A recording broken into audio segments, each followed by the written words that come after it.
Hello and welcome to another Read With Me. I am Isabel Badell and I'm here to read another amazing chapter on You Are a Badass by Jen Sincero. It's going to be a good one.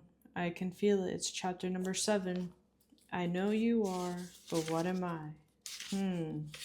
Interesting. It has 5 little sections to it, so let's get into it. If you haven't checked out chapter number 6, it was really good. It had 9 specific things that I really enjoyed, and one of the quotes that I loved, absolutely love, and I do believe in is, let me share that with you.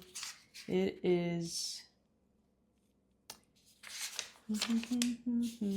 our thoughts become our words become our beliefs become our actions become our habits, and our habits become our realities.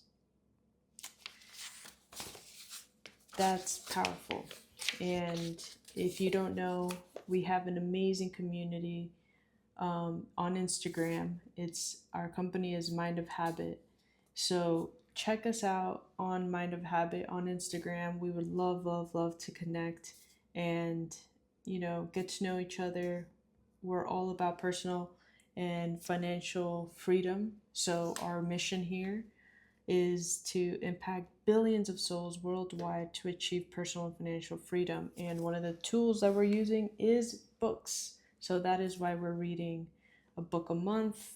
That is why we're committed to growth, and that is why we choose to educate ourselves, because we're in control of our destiny, right? We're in control of our thoughts, we're in control of our words, we're in control of our beliefs, we're in control of our habits, and we are in control of our reality. So let's get into number 7. I know you are, but what am I? I'm not offended by all the dumb blonde jokes because I know I'm not dumb. And I also know I'm not blonde. Dolly Parton, singer, songwriter, actress, altruist, businesswoman, and a bright, shining light. A friend of mine, a brilliant writer, once called me in a panic when she suddenly became frozen with fear over the subject matter of the book she was writing and could no longer bring herself to write it. Her book was, among many other splendid things, very personal, dark, and twisted, and my friend was concerned that it was way too much, that it was crossing the line, that she was exposing herself as a giant weirdo, pervert, freak. This brings so much up, something that's so important to have a firm grasp on if you're going to get anywhere near reaching your full potential in this life as a writer, as an artist, as a business person, a parent, a butcher, a baker, a candlestick maker, or as a fully realized and evolved human being in general. Do not waste your precious time giving one single crap about what anyone else thinks of you. Imagine how liberating that would be. Other people's opinions motivate every move we make in our teens and our 20s. And as we age, if we're moving in the right direction, our obsession with how we're perceived by others begins to trickle away. But very few of us are able to escape its pointless grasp completely. Meanwhile, the truth is, the only questions you ever need to consider when making decisions about your life are, is this something I want to be, or do, or have? Is this going to make me? Is this going to take me in the direction that I want to go or not should go? Is this going to screw over anybody else in the process? The definition of screwing someone over is taking their money and doing a lousy job, or destroying their water source, or enslaving populations, things like that. Your mother being disappointed, or your father disapproving of, or your friends being outraged does not qualify as screwing someone over. Okay. We throw a wet blanket of ho-hummery over our lives when we live in fear of what others might think instead of in celebration of who we are. Yes, it's part of our survival instinct to take care. Get booted from the tribe and you'll freeze to death or starve or be eaten by wolves. But because we have big brains and the ability to manifest anything we set our minds to, there is another version that's equally plausible. Get booted from the tribe and start, or find another tribe that's more of your style. You could not only wind up doing what you love, surrounded by people you adore who actually relate to you, but you might one day realize that you can no longer remember the names of the people whose approval you so desperately thought you would die without. Nobody who ever accomplished anything big or new or worth raising a celebratory fist in the air did it from their comfort zone. They asked and they mocked and they ridiculed and they risked all of it and failure and sometimes even death. Think of the Wright brothers. Can you imagine how the whole thing went down? Margaret was like, "Did you hear about the poor Susan?" And then Ruth was like, "Susan Wright?" And then Helen was like, "Such a disgrace, poor thing." And then Ruth was like, "What happened?" And then Margaret was like, "Well, her sons." And then Helen was like, as if she hasn't suffered enough. Birthday, 2 boys, as big as buffaloes, and now this. Margaret was like, "Seems her 2 sons." And then Helen was like, "You gonna eat the rest of your tapioca pudding? Mind if I help myself?"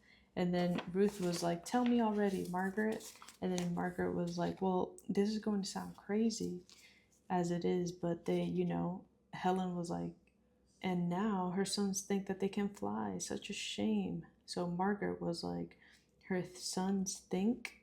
Like they think they can fly?" And then Ruth was like, "They think they can fly?" And then Margaret was like, "Yeah, girl, they think they can fly. They talk about nothing else." And then Helen was like, "She just had the house painted too, and they'll probably have to move out of town now." Once you step away from the herd and let your true self shine, you'll probably find yourself in front of the opinion firing squad, especially what you want to do is extraordinary outside of everyone's comfort zone. So, which is why so many people run screaming from their lives. They so love to live. Merely allowing yourself to be seen is a risk. I mean, look at how we treat celebrities. Their every move is picked apart and passed around and discussed and judged and photographed without makeup on. It's a wonder that only half of them spend time in rehab. You are responsible for what you say and do. You are not responsible for whether or not people freak about it. 2 people can walk out of the same movie, one person clinging to the walls, bloodshot and devastated, leaving a trail of tissues, more moved by this film than any other film in the history of cinema, while the other person goes marching up to the ticket counter and demands her money back because she thought it was the worst piece of garbage to ever be projected on a screen. One movie, 2 different experiences. Why is that? Well, because it's not about the movie. It's about the moviegoers. What other people think about you has nothing to do with you and everything to do with them. The trick is to not deny the criticism any power over you. But even more challenging, to not get so caught up in the praise. There's nothing wrong with blushing, accepting a compliment. But if you find yourself always seeking outside approval, that you're good enough or you're cool enough or talented enough or worthy enough, you're screwed. Because if you base your self-worth on what everyone else thinks of you, you hand all your power over to that other person and you become dependent on a source outside of yourself for validation.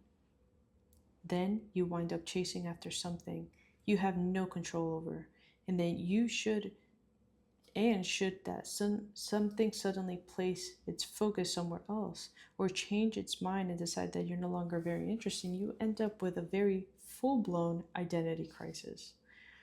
All that matters is what's true for you. And if you can stay connected to that without straying, you will be a mighty superhero. Everything else is just other people's perception of reality, and that is none of your business. So, how can you truly not care what other people think and be your most powerful self? 1. Ask yourself why. Why are you about to say or do something? Is it to be liked? To put someone down because you feel insecure? To get someone back because they made a fat joke about your mother? Or is it coming from a place of strength and truth? Or are you doing it because it'll be fun? Because you feel called to it? Because it'll change someone else's life in a positive, martyr-free way? Pay attention to your motivations and be honest. Practice coming from a place of integrity, and you will be victorious. Number 2, always do your best. There's no faster way to fall prey to outside input than when you're feeling insecure. And there's no better way to feel insecure than knowing you half-assed something or don't really believe in what you're doing. No matter what it is, raising your prices or raising your children, if you do the absolute best you possibly can and come from a place of integrity, then, and only then, you can be proud of yourself and not give a damn what everyone else thinks. I agree with that. 3, trust your intuition. Birds use their intuition to navigate their way to breeding grounds. Halfway around the world, deer and rabbits and other prey-type beasts use their intuition to avoid running into predators. The average human, on the other hand, will take their advice of their drunk before noon neighbor across the street instead of doing what deep down we know is best. How many times have you thought in hindsight, I knew I should have listened to my gut? You have an incredible inner guidance tool that you can use whenever you need it. Tell everyone to shut up and go away, get quiet, give yourself room to feel and think. You have all the answers inside of you. Practice sharpening your intuition and take the time to strengthen your connection to the source energy. And trust that you know what's best for you. The more centered and tuned in you are, the mightier you will be. Look for more tips on how to do this later in this book. And number 4, find a temporary role model. Find a mentor or a hero or a role model. Get clear on why this person is impressive and inspiring to you. And when faced with a challenge that leaves you guessing how to react, ask yourself, what would my hero do? Not caring what others think is a muscle that can take some time to build up. So use this trick while you're still getting strong. And before you know it, you'll be able to ditch your hero and start asking yourself what I would do. And last but not least, number 5, love yourself. No matter what anyone else thinks. Important note about outside opinions. While you are unauthorized to base your self-worth on what other people think, it doesn't mean you should miss out on the opportunity to benefit from outside input altogether, especially input from those who you know well and that know you well. There's such a thing as constructive criticism and constructive complimenting, but whether or not they are constructive depends on you. So for example, if you have been telling you for years that you're a hothead, that they feel like they can't be open with you because the second you disagree with them, you blow up in their faces, ask yourself this, is it true? And be honest, can I use this information to better myself and the lives of others? If the answer is yes, commit to making the necessary changes. If the answer is no, then let it go. Same goes for compliments. If people constantly tell you you're a good listener, ask yourself, is this a compliment?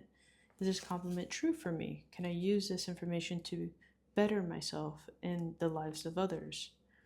Again, if the answer is yes, figure out how you can capitalize on it. capitalize on it. And if the answer is no, let it go. Sometimes it's easier for other people to see what we can't see ourselves. So if they can help us connect with our truths and live happier, more authentic lives, then it's worth taking the time to listen. It still ultimately comes down to what's true for you. However, so the more connected to your inner truth you are, the easier it will be to use the outside opinions to your advantage rather than let them rule your life. And that is chapter number 7, which is a very strong chapter because I feel like she's getting more, to the point of like being more direct in the sense of like you are you for a reason and you need to trust your intuition. You need to trust yourself. And the part where she was talking about the role model thing or losing yourself, what is it?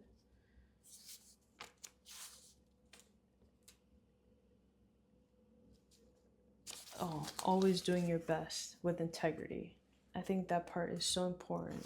And I think it's something that if you are creative and you're looking to, like, let's say, build up your brand and you're looking to create videos and align yourself with things that you want to start doing but you've never done before, I think this part is very delicate because it could be challenging because there's other people that have done it before you that are doing it, and maybe they have all the success that you desire, and maybe they have ways of doing it and that you feel that that's the way of doing it. You can look at it, going back to what she was saying, constructive. Can you look at that and have constructive criticism around it, and how can you use that to help yourself become more authentic and have integrity within what it is that you're creating? I truly believe that that is the hack to today's content creation, and the ability to connect deeper with people. Because I feel like the more integrity, value-based, authentic you are in your approach to sharing, that is what people are connecting with. And that's why I've strayed away from actually editing any of these videos and just going with the flow. If you see me mess up and you see me like stutter or like my voice is giving out, it's true. It's live, And that is one of the reasons why we created this channel, is to give you guys a real sense of what it is like to actually read. Because this is probably one of the most accessible tool for personal development, yet only maybe 10% of the world actually devotes time for themselves to read, which is kind of sad, especially with technology and how accessible all these books are. You don't even have to waste your time, like you can go to a public library, okay? Public library, get the book. You can use money to purchase the book in the links below. You can torrent the book if you want to. I don't care. It's just a matter of feeding yourself the right information so you can progressively become a better version of yourself. And that's what we're all about in this channel, and why it is that we're sharing this message with you. And with that, perfect transition in what are you doing here? Chapter number 8. What are you doing here? I'll see you in the next chapter. What are you doing here? Chapter number 8. See ya.